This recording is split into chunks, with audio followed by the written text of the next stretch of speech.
On the night of July 20, 1969, I went outside and looked up at the moon in the night sky under which I stood and said to myself, tonight I live in a world where man has walked on the moon. It was a personally revolutionary moment, dividing my existence in two, the time before man walked on the moon and the time after. The significance of that moment and the divide it represented has never left me. Today is a new day of similar bifurcation.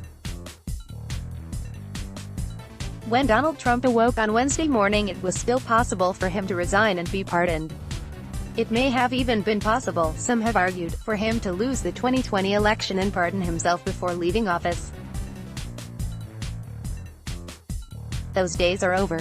Come what may, it is no longer possible for Donald John Trump to receive a pardon for any crimes he committed while President of the United States.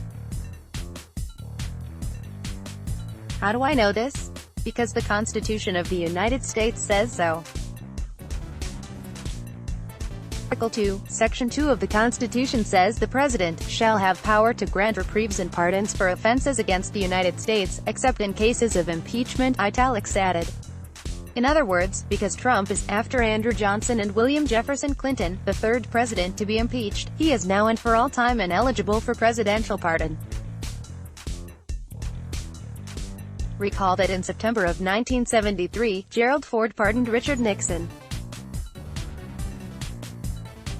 The only reason he was able to do this is because, though the House of Representatives had drafted and passed in committee articles of impeachment against Nixon, no vote of the complete House had been taken and thus Nixon had still not yet been impeached, and so, constitutionally speaking, he was therefore pardonable.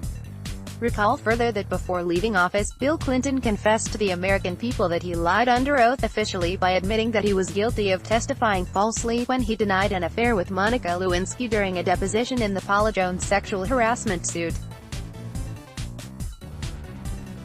By so doing, he effectively put out of reach any prosecution for perjury he may have faced.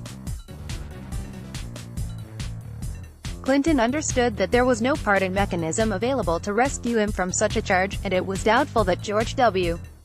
Bush would avail himself of it in any event. So we may now rest easier.